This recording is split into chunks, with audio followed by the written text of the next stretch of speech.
Bismillahirrahmanirrahim. Alhamdulillahirabbil alamin wassalatu wassalamu ala asyrafil anbiya'i wal mursalin sayyidina Maulana Muhammadin wa ala alihi washabihi ajmain. Qala ma'ana Syekh Al-Malim rahimahullahu taala wa adama naf'a bihi wa binu fid darin amin wa ala butul irsyad al-habib Abdullah bin Al-Haddad fi kitabih An-Nusaydiniyah ila an qala fima yata'allaq bil qalb wa amma as-salabatu fid din fahiya al-quwwa fiha. Yang kedua as-salabah, ya, kekuatan kita memegang agama, ya, nggak bisa digoyangkan oleh fulus, ya, nggak bisa digoyangkan oleh jabatan atau oleh wanita barangkali atau apapun, ya. Agama di atas segalanya. Qala wa amma salatu fid din fahiya al-quwwa fihi was-sabat alaih, dan dia sabat, ya, sabat ya Ali, sabat bil Indonesia, sabat tetap, ya, nggak berubah gitu, ya, dengan keyakinannya. Wal ghairu lahu hatta yaqul al haq wa in kana murran, dan dia punya cemburu kepada agamanya, nggak mau agamanya dihina. Kayak dulu Quran dihinakan, bangun semuanya. Itu tak satu kecemburuan soal agama, ya. Nah, ada rasa cemburu, nggak mau dikecilkan, nggak mau dikucilkan, nggak mau dihina, ya. Sehingga ketika urusan agama dia tidak lihat A, tidak lihat B, tidak lihat presiden, tidak lihat RT, tidak lihat kaya, tidak lihat miskin, ya. Yang ia katakan akan sesuatu yang benar. Hatta yaqul al-haqq wa in kana murran. Dia bakal berbicara yang benar sekalipun mungkin pembicaraan yang benar itu pahit. Betapa banyak, ya, para ulama karena berbicara benar dipenjarakan. Banyak, ya. Kalau di Indonesia sih nggak ada, alhamdulillah, ya, nggak ada ulama ngomong benar dipenjarakan. Di Indonesia ulama dihormati, dimuliakan, saudara-saudara. Di negeri lain, kalau bicara benar dipegang. Tapi kalau misalnya ini ulama bilang minuman keras itu yang haram yang 100%. Kalau cuma 20%, 30%, misalnya yang ngomong ulama nih, nggak apa-apa, habis, ya. Tapi kalau mengatakan khamar, apapun bentuknya, bagaimanapun rasanya, apapun banyak, haram, sesuai dengan sabda Nabi Muhammad SAW, kullu muskirin haram, setiap yang memabukkan adalah haram. Ditangkap tuh, ya. Kenapa? Ngomongnya benar. Jadi di dunia ini ada orang-orang yang benar tapi disalahkan, ada orang-orang yang salah tapi dibenarkan, dan itu alamat akhir zaman. Alamat akhir zaman nih. Yang benar disalahkan, yang salah dibenarkan. Ada nggak, saudara? Ada nggak sekarang? Ada banyak, ya. Kita kalau lihat, mengikuti sekarang yang terjadi di Palestina, orang-orang Yahudi ngebohongin dunia semua. Dianggap yang tertindas, yang dibunuh dan yang dizalimi itu adalah mereka, padahal mereka yang dahsyat menghancurkan orang Palestina, membunuh orang Palestina, anak-anak, orang tua. Padahal berantemnya dengan Hamas. Tentaranya Hamas yang mereka bunuh bukan Hamas. Memang dia mau menyingkirkan orang Palestina, dibunuh ibu-ibu, orang yang hamil, orang-orang tua. Bahkan ada orang di dalam apa namanya? Ambulan dibunuh, saudara-saudara. Tapi yang dia kirim, dia kasih uang orang-orang untuk memberitakan sebaliknya. Ya, orang Palestina yang jahat, orang Palestina yang menindas, dan seterusnya. Ya, padahal dari awal itu negeri Palestina nggak ada di dalam peta dulu. Israel nggak ada, saudara-saudara. Yang naruh tahun 48 itu Inggris sama sekutu. Tapi begitulah, saudara, akhir zaman yang benar bisa jadi salah, yang salah bisa jadi benar. Tapi ketika orang memegang agama dengan benar, dia tidak bergeming. Apapun risikonya, dia akan berkata benar sekalipun itu pahit. Kita lihat banyak orang, ya, imam-imam, Ibu Abu Hanifah dipenjarakan, Imam Ahmad bin Hanbal demikian pula, tapi mereka tidak bergeming, tetap yaqul haqqa wa in kana murran. Ngomong benar sekalipun itu adalah pahit, ya. Itu menunjukkan kuat agamanya. Wala yakhafu fillahi lawmata laim, dia nggak mikirin karena Allah, dalam membenarkan Allah, membela Allah, omongan-omongan orang yang laim, orang-orang yang hina, saudara-saudara. Karena ada orang-orang yang agama juga yang membenarkan yang orang-orang yang beragama, Mungkin dia ulama, mungkin dia punya ilmu, tapi membela sultan yang zalim, pimpinan yang zalim, banyak. Ya. Kenapa? Karena dia ingin pangkat, karena dia ingin fulus, karena ingin dia dihargai. Ya. Tapi kalau yang betul-betul dia tidak mikirkan itu semua. Yang dipikirkan adalah ridhonya Allah Subhanahu wa taala. Ya. Naam.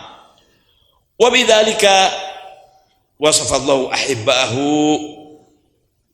fi qaulihi, Allah ketika menyebut mereka tuh ya yang membela Allah, membela agama, kuat memegang agamanya, di antara sifat-sifat mereka di Al-Qur'an disebutkan yujahiduna fi sabilillahi wa la yakhafuna laumata laim. Mereka berjihad di jalan Allah tidak perlu dengan apapun resikonya. Dari manusia ke dari bukan manusia barangkali ya, apa saja tetap dia pegang yang lurus. Dan kita semua bisa melihat ini orang-orangnya, orang-orang yang memperhatikan kehidupan keagamaan nih. Sekarang nggak usah jauh-jauh, di negeri kita sendiri kita bisa lihat yang mana yang benar, yang mana yang mencong, bisa lihat ya, bisa kelihatan saudara-saudara ya. Ada di antara guru-guru 2 tahun yang lalu dia pegang A, lewat 1 tahun dia pegang B, lewat lagi 1 tahun dia pegang C. Ada nggak yang begitu? Ada. Oh, saya tahu orangnya. Membela pertama kepada si A, lama-lama pindah jadi membela si B, terus pindah lagi ke C, ntar jadi bunglon saudara-saudara, nggak tahu di mana adanya. Ya, kemana arah angin dia ikut, nggak punya pendirian. Allah afiyah. Kalau ulama Allah lah nggak begitu, tetap pegangannya.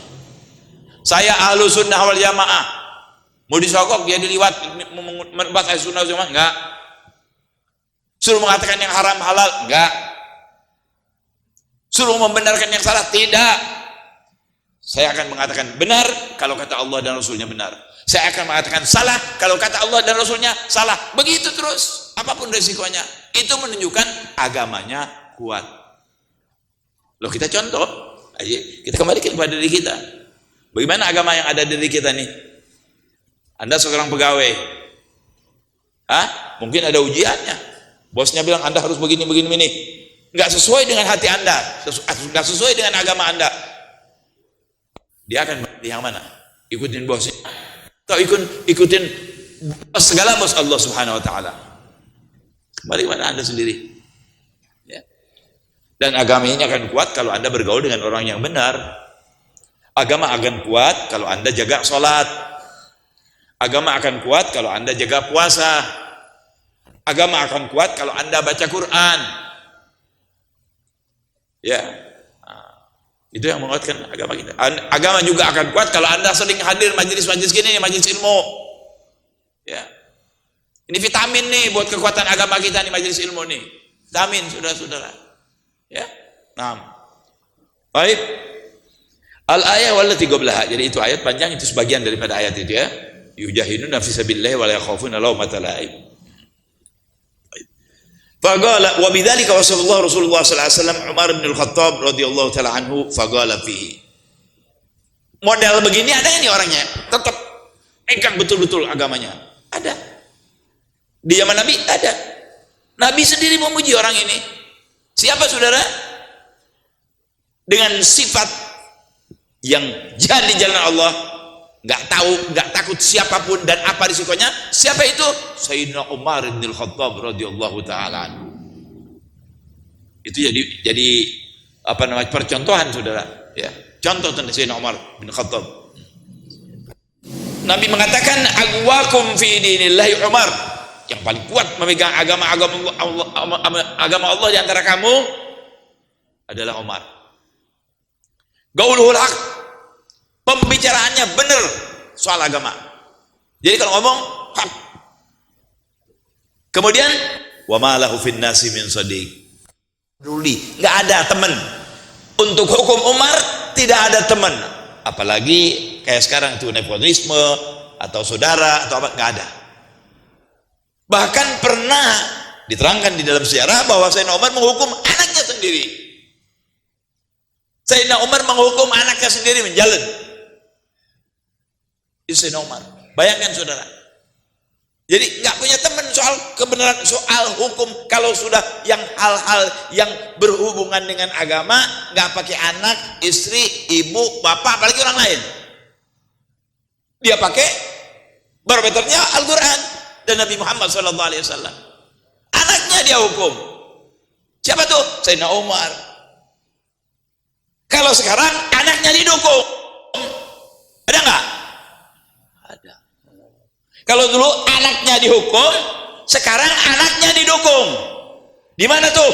Di Palestina. Saudara-saudara, nggak ada. Ya, Palestina. Itu. Sayyidina Umar nggak pernah mendukung anaknya. Bayangkan dihukum anaknya sendiri, bukan dicalonkan, bukan dijadikan pejabat, bukan dimuliakan oleh dia sendiri, dibela oleh dia sendiri, tidak. Tapi dihukum anaknya sendiri. Nggak kenal teman, nggak kenal siapapun dalam menjalankan hukum Allah. Itulah Sayyidina Umar bin Khattab.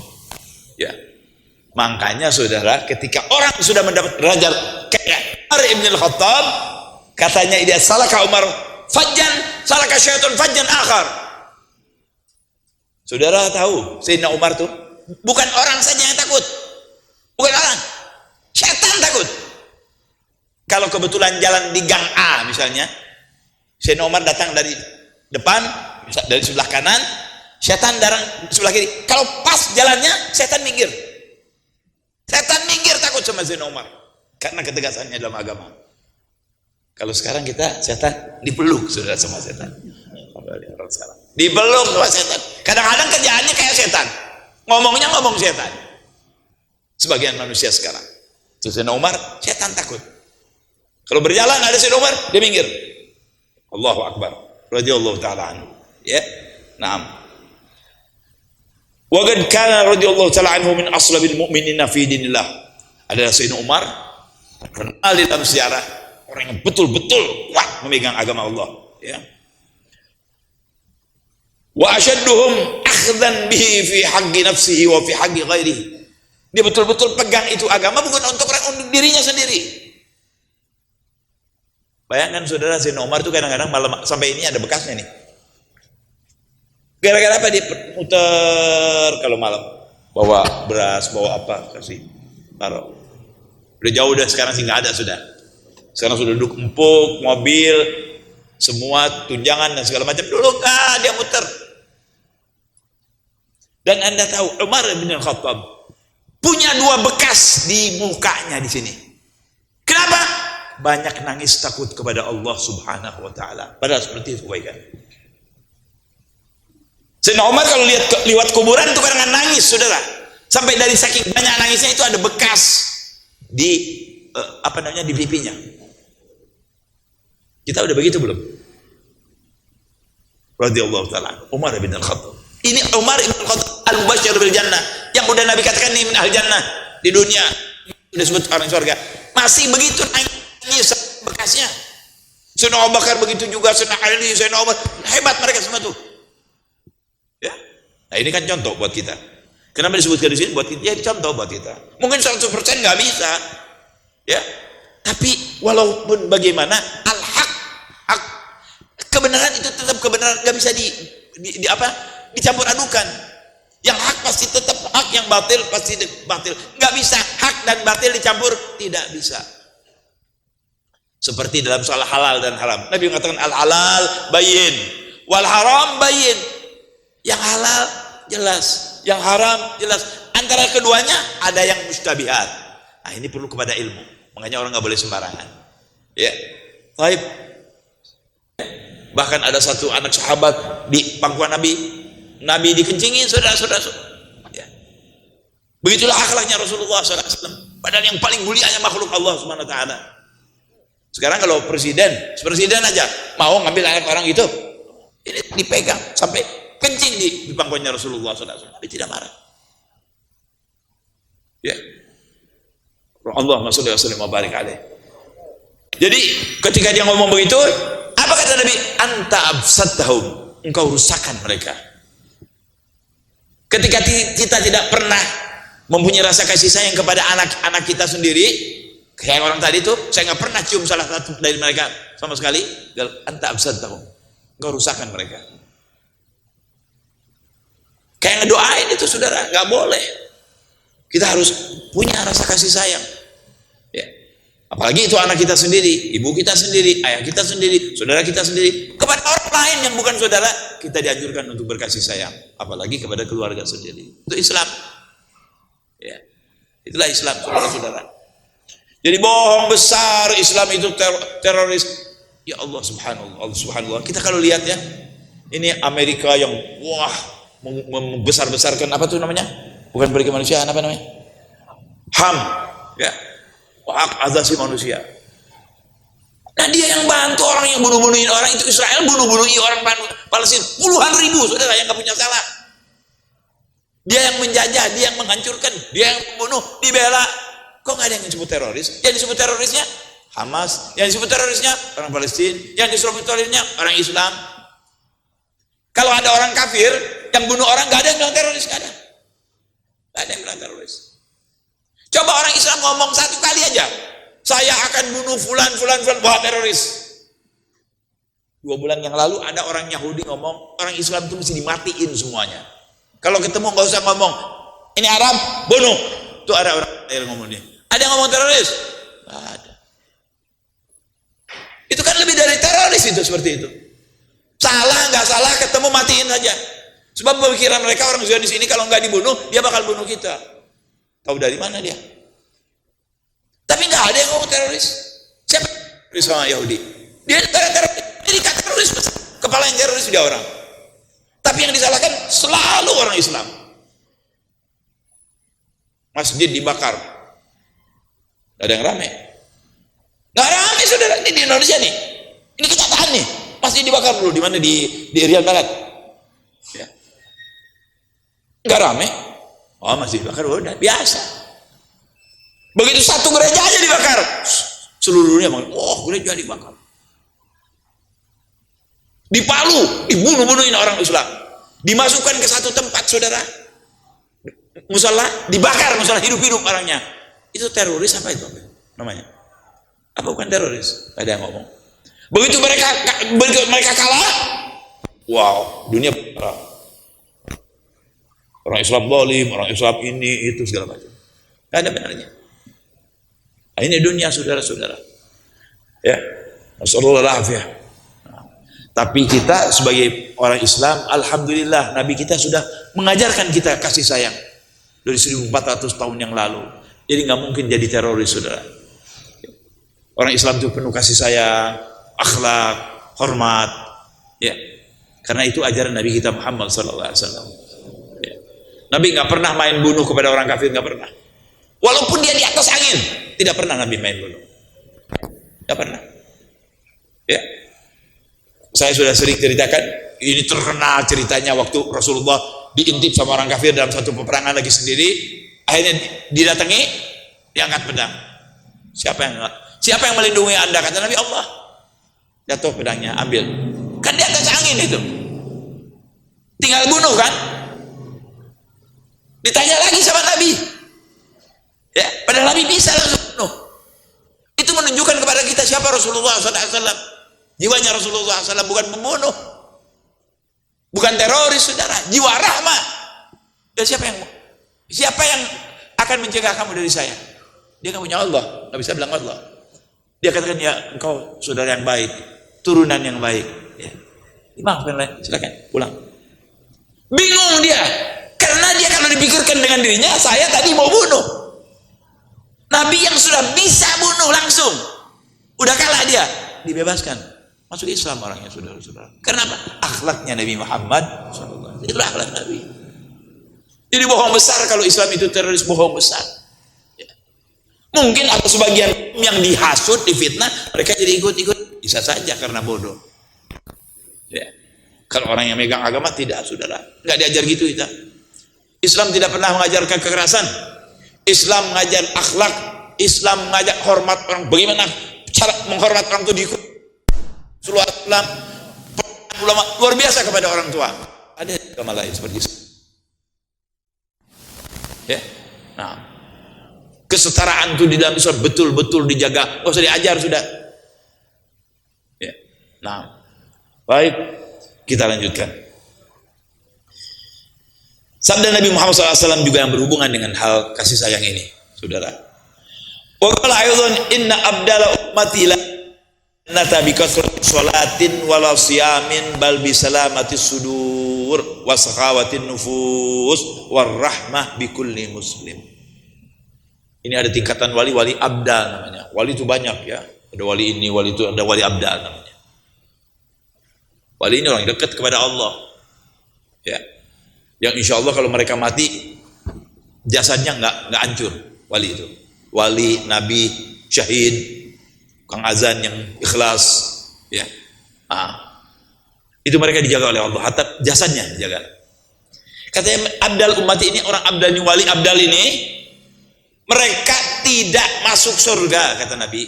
Abdal ummati, mereka yang punya pangkat abdal di umatku, tidak masuk surga dengan banyak sholat. Karena mereka banyak sholat.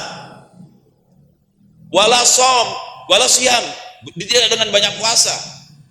Tapi mereka masuk surga yang paling mendekatkan diri kepada Allah karena hatinya bersih. Kenapa saudara? Kalau hati bersih ini nggak bisa dibuat-buat. Sholat bisa dibuat-buat. Puasa bisa dibuat-buat. Itu pura-pura puasa bisa, siapa yang tahu? Pura-pura sholat bisa. Tapi baik nggak bisa dibuat-buat, saudara. Biar bagaimana ketahuan nanti. Kalau hatinya nggak benar pasti ketahuan. Tapi yang lahir orang sudah gampang bikin, gampang sandiwara, saudara-saudara. Yang lahir gampang orang sandiwara. Tapi hati nggak bisa sandiwara. Kata Nabi Muhammad, mereka masuk surga bukan karena banyak sholat, bukan karena banyak puasa. Kalau banyak sholat, banyak puasa.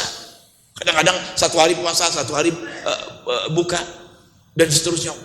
Baca Qurannya luar biasa, akhlaknya baik. Tapi mereka masuk surga karena selamat hatinya bersih. Kita sedang bicara hati, ini rasa cinta kepada mukminin muslimin, ya. Warahmah, dan rahmat kepada setiap orang muslim. Sayang kepada orang muslim. Kan gak mudah sudah ini sayang kepada orang muslim. Dia lihat ada yang susah, dia ikut susah. Mau itu tetangganya, orang lain, gembel, kuli, tukang gali, tukang bikin bersih spiteng. Gak pandang semuanya ini muslim ini saudara saya. Dia sayangi. Ini gak mudah saudara. Ini tidak mudah. Kalau Anda cinta kepada seseorang karena dia baik mandai, biasa. Cinta kepada perempuan cantik, biasa. Tapi cinta nggak ada hubungan sama ente. Bukan saudara, bukan apa. Karena agama ini orang muslim, hamba Allah, mukmin, saya harus cinta. Ini saudara saya. Tuh orang-orang abdal tuh begitu saudara. Luar biasa. Ya. Nah, hatinya sayang, penuh dengan kasih sayang, penuh dengan rahmat. Dari mana asalnya? Dari Nabi kita Muhammad sallallahu alaihi wasallam. Habib Allah menerangkan nih seperti yang saya sebut tadi. Jadi mereka bukan enggak banyak sholat, banyak puasa. Qultu wala yufhamun hadza anna al-abdal laisu bimuksinin min as-shalah. Ini hadis tadi kan mengatakan mereka tidak masuk surga karena banyak sholat, banyak puasa. Bukan berarti mereka tidak banyak sholat, banyak puasa, kata Habib Allah. Ya. Bal kanu muksirina minha min ghairihima min al-amal, lebih banyak sholat, banyak puasa, banyak bersedekah, ya, banyak perbuatan-perbuatan baik daripada awal ini. Walakin hadhil awsaf allati wasafahum biha Nabiullah sallallahu alaihi wasallam qaddamathum ila Allah wa qarrabathum ilaihi li fadliha wa syarafiha aktsara min ghairiha min bagiyati a'malihim shalihah. Bukan berarti mereka tidak puasa, banyak puasa, banyak sholat, banyak berbuat baik, tapi yang lebih mendekatkan dirinya kepada Allah, sifat kasih sayang kepada umat Nabi Muhammad SAW, itu yang disebut oleh Nabi Muhammad SAW, yang mendekatkan diri. Ya. Li'annaha min a'malil qulub. Kenapa saudara? Kasih sayang itu bukan amal mulut. Bukan yang kelihatan, sholat, zakat, bukan hati. Kasih sayang itu ada di mana? Di hati, saudara. Nah ini biasanya kalau di hati, sesuatu keikhlasan itu dicintai oleh Allah, cepat sampai Allah. Ya, karena itu adalah amal-amal qulub. Ya. Wa awsa bin a'malil qulub wa awsa fis sarair fafham. Ketahuilah, jadi Anda harus tahu, salat bagus, puasa bagus, tapi amal-amal hati hebat, saudara-saudara. Karena salat dia bisa pura-pura, puasa dia bisa pura-pura, perbuatan baik yang biasa bisa pura-pura, tapi kasih sayang mau pura-pura. Ya nama cinta kepada orang, siapa yang tahu? Anda sayang kepada seorang, siapa tahu? Anda menolong orang ini dengan penuh kasih sayang, siapa yang tahu? Hanya Allah. Di situ kelihatan keikhlasannya kepada Allah SWT, makanya terpuji, saudara-saudara. Kemudian kita bagaimana? Ya dua-duanya, saudara. Yang zahir juga yang batin. Salat, puasa, zakat, haji. Jangan Anda bilang, wah ini belum tentu ikhlas. Gak ada urusan. Islam tidak lihat ke sana. Islam lihat yang zahir dulu. Yang hati saya nggak begini. Nggak bisa tuh, itu belum tentu benar tuh. Hati saya tidak begitu. Udah kelihatan mencong, dia bilang, hati saya enggak, hati saya ke sini. Siapa yang tahu? Allah yang tahu. Ya. Oleh karena itu kita dituntut memperbaiki yang zahir, juga memperbaiki yang batin, yang enggak kelihatan. Ya, amal-amal hati itu hebat, saudara tuh. Apa tuh amal-amal hati? Rasa kasih sayang, ikhlas, tidak sombong, tawadhu, husnudzan, itu cita-cita tadi besar ganjarannya di sisi Allah SWT. Nggak bisa dibikin-bikin soalnya. Ya. Nah, saudara, itulah hati-hati yang baik yang diterangkan oleh Nabi Sayyidina Ali karramallahu wajhah, yang beliau katakan bahwa fa khairuha asfaha wa aslabuha arfuha. Sesungguhnya Allah itu punya bejana, yaitu hati-hati kita baik suci dalam iman, aslabuha kuat, ya, agamanya, ya, kemudian penuh kasih sayang kepada siapa? Hamba Allah, terutama yang mukminin. Itu yang dipuji oleh Sayyidina Ali karramallahu wajhah. Mudah-mudahan kita dijadikan orang yang berhati lembut, megang agama benar, amalkan agama benar. Amin ya rabbal alamin. Selanjutnya, tadi saya katakan bahwa amal-amal hati itu lebih hebat dari amal-amal yang zahir. Ini sekarang beliau terangkan kepada kita. Judulnya Rujhanu Amalil Qulub ala Amalil Jawarih. Lebih beratnya timbangan kebaikan amal-amal hati ketimbang amal-amal yang kelihatan, anggota badan kita. Salat agak kelihatan. Ya, ente sedekah kelihatan. Ya, bicara kelihatan. Tapi hati kan enggak. Allah yang tahu. Orang boleh memberi, oh ini orang baik, ikhlas. Siapa tahu di hatinya lain maksudnya. Hanya Allah yang tahu. Kenapa, saudara? Seperti yang saya sebutkan, amal-amal hati ini biasanya ikhlas karena Allah, hanya yang tahu Allah. Ya'lamu sirra wa akhfa. Wa ya'lamu kha'inatul a'yun wa ma tukhfis sudur. Allah tahu lencengnya mata kita, Allah tahu. Anda lirik ke sana, lirik kemari, ya, menghinakan dengan kerdipan mata kita, Allah tahu. Juga yang di hati kita Allah tahu. Baik, kita lihat apa kata Habib Allah Haddad. Wa'lam annaha la tuzan a'malul qulub bi a'malil jawarih fil khair wasyarr illa wa tarjahu a'malul qulub rujha jawarih. Wilah, seandainya ditimbang amal-amal yang zahir yang kelihatan dengan amal-amal hati kita, pasti yang lebih kuat, yang lebih berat amalan-amalan hati. Pasti yang lebih berat amalan-amalan hati. Tapi orang yang baik bisa mensatukan ini, amalnya baik, hatinya juga baik, dua-duanya hebat tuh. Ya. Tapi ada orang yang lain, hatinya lain, kemudian amalnya lain. Kalau munafik kan begitu. Udah sholat tapi dia tidak iman kepada Allah, munafik, hatinya lain. Kalau mukmin insya Allah sama, zahir batin. Jadi ini menuntut kita untuk sama, zahir dan batin kita sama. Usahakan bisa, saudara, bisa, ya, baik. Jadi kalau ditimbang, pasti amal-amal hati lebih banyak ganjarannya ketimbang amal-amal yang kelihatan, yang zahir. Ya. Wa tazidu 'alaiha ziyada katsira, lebih. Jadi misalnya amal kelihatan 5 ganjarannya, amal hati bisa 50. Begitu kata Allah Haddad. Ya. Sampai-sampai ada seorang salafus salih mengatakan, dzarrah min amalil batin ta'dilu bi abhirah min amalil jawarih. Satu titik atau satu biji beras dari amal yang dilakukan oleh batin kita lebih menyamai beratnya ratusan kilo, ratusan kuintal dari amal-amal yang zahir. Kita amal nih, batin nih. Satu biji beras kita amalkan. Ikhlas karena Allah SWT. Ada lagi orang tontonan bersedekah tapi kemarin dipuji. Mana lebih besar? Yang satu butir itu tadi, saudara, karena ikhlas. Maka di dalam hadis lain, sabaqat dirham alf dirham. Kadang-kadang 1 dirham melebihi orang yang bersedekah 1000 dirham. Kenapa? Karena keikhlasan dan karena keadaannya dia.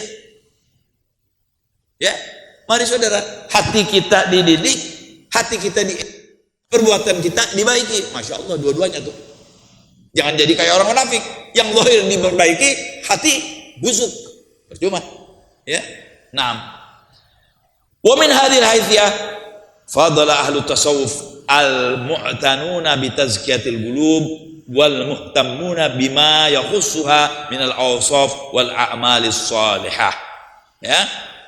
Ghairahum min tawaifil muslimin min al-ubbad wal ulama. Oleh karena itu kata Allah, orang-orang ahli tasawuf itu mereka punya magom lebih tinggi ketimbang orang-orang yang biasa. Kenapa? Karena mereka orang tasawuf itu mensucikan hati, saudara-saudara. Pikirannya Allah aja udah. Ya, ma fil qalbi illallah. Di dalam hati dia la ilaha illallah, ma fi qalbi illallah. Enggak ada di hatinya kecuali Allah. Semuanya karena Allah. Ya. Mau minum, mau makan, mau kerja, mau menikah, mau menolong, semua karena Allah. Enggak ada karena apa-apa. Allah yang cuma tujuannya. Itu mereka, makanya di sisi Allah lebih tinggi. Dan mereka lebih hebat kedudukannya di samping golongan-golongan Islam yang lain seperti orang ahli ibadah, tapi bukan tasawuf. Bisa saja tasawuf itu orang-orang yang khusus mensucikan hati. Ya, dua ulama bisa lebih dia. Alladzi laisa lahum minal inayah bi amril batin. Baik dia ulama atau orang ahli ibadah tapi tidak memperhatikan batinnya. Ada orang begitu. Tapi tasawuf pertama semua ke batinnya. Dia cari yang berikhlas di dalam perbuatannya. Orang yang nggak peduli itu, yang ingin kelihatan, ingin dipuji. Contohnya saudara, maaf, walaupun tidak apa-apa, masjid perlu bantuan.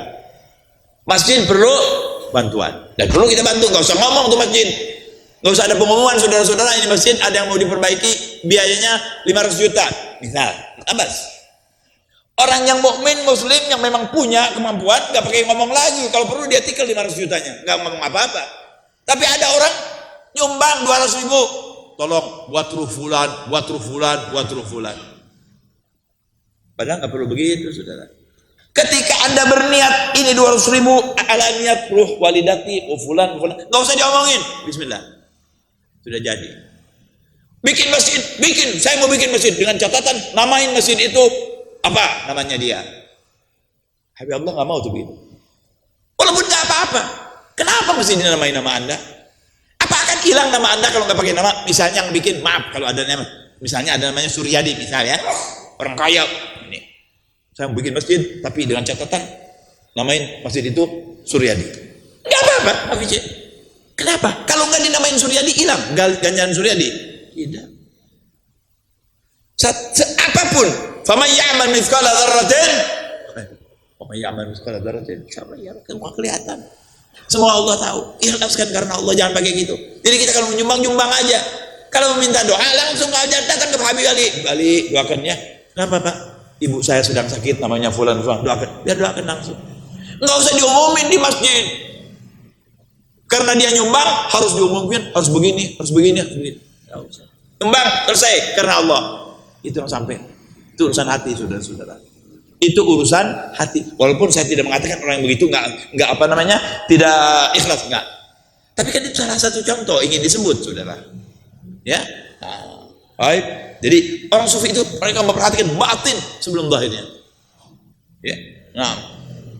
Qala alladzina lahum min al-ilmi bi amril batin mithlu mali ahli tasawuf. Jadi mereka banyak orang-orang ahli ibadah, ulama tapi hatinya nggak kayak orang ahli tasawuf. Ya.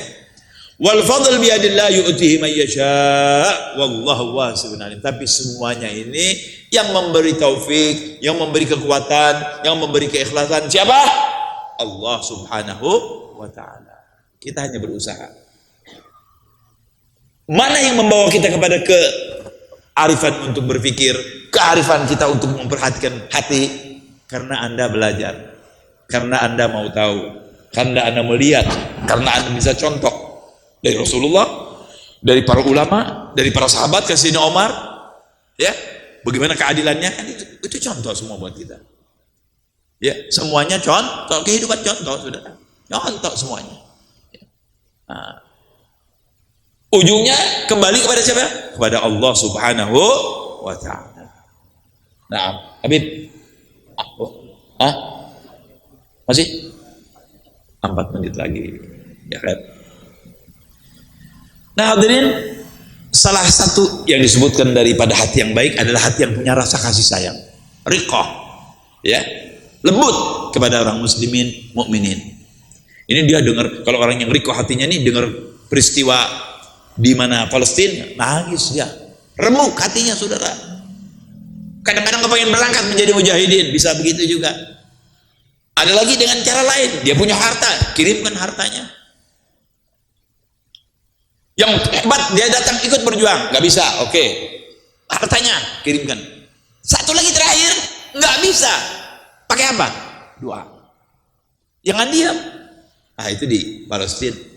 Kalau kejadiannya di sini, kebetulan saja sekarang lagi di Palestina. Apa nggak bisa terjadi di Palestina di sini? Bisa. Dimanapun bisa terjadi.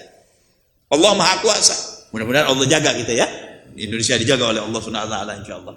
Dari segala fitnah, segala bahaya, segala bala, ya. Tapi yang terjadi di suatu negeri bisa saja terjadi di negeri kita, ya, bisa. Nah, kalau sekarang judulnya Ar-Rahmah bil Muslimin min riqatil qalb. Dari kelemah lembutan hati itu adalah kita punya rasa cinta kepada orang-orang Muslim, ya, rasa cinta. Ya kayak tadi tuh, punya harta karena dia punya rasanya kesian, mereka kelaparan, nggak ada obat. Rumah sakit dibom, yang di ambulan dibunuh, dibolimi, diperkosa, diambil organ tubuhnya. Tahu, kita kan sering dengar di sini organ tubuh diambil ya oleh orang-orang yang nggak bertanggung jawab. Orang Israel udah dari dulu tuh ambilin organ tubuh, ketahuan sama sana. Diambil jenazah, diambil organ tubuhnya, dia jual dan dia segala macam, ditaruh lagi. Itu kejahatan mereka. Nggak ada yang ngomong tapi saudara, itu Yahudi tuh. Dan kalau saudara periksa ini semua kejahatan-kejahatan yang terjadi di seluruh dunia, siapa titik pertamanya? Orang Yahudi. Kalau Anda ikutin terus, nanti ke sana ada. Dia sudah ngatur, diatur. Dia tahu Indonesia bagaimana, dia tahu Malaysia bagaimana, dia tahu Amerika bagaimana, dia tahu Eropa bagaimana, dia tahu apalagi negerinya. Mereka punya kepandaian luar biasa, tapi dolalnya juga luar biasa, sesatnya juga luar biasa, jahatnya juga luar biasa. Sallallahu alaihi wasallam. Ya, ketua mereka yang balik ke jalan Allah Subhanahu wa taala. Ya. Baik. Jadi rasa kasih sayang kepada muslim ini termasuk riqatul qalb. Ya, rahmat kepada orang muslim itu termasuk hati yang yang suci, yang bersih, yang punya rasa cinta kepada muslimin, itu adalah rahmat daripada Allah Subhanahu wa taala. Qala war rahmat bil muslimin amrun wajibun wa haqqul lazim. Kita punya rasa cinta kepada orang muslim adalah satu hal yang wajib, hak yang tidak boleh ditawar-tawar. Ya. Wa hiya bil du'afa'i wal masakina wa ahlil balaya wal masaibi aula wa aujab. Apalagi muslimin yang kita hadapi itu orang miskin, ada bala terjadi di situ, bencana kebakaran, ya, banjir, apalagi banjir, kebakaran, gunung meletus dan sebagainya. Wal masaib. Maka kepada mereka yang berada di sana, rasa kasih sayang kita, pertolongan itu lebih wajib dan lebih harus. Cinta kita kepada mereka lebih wajib dan lebih harus. Ya,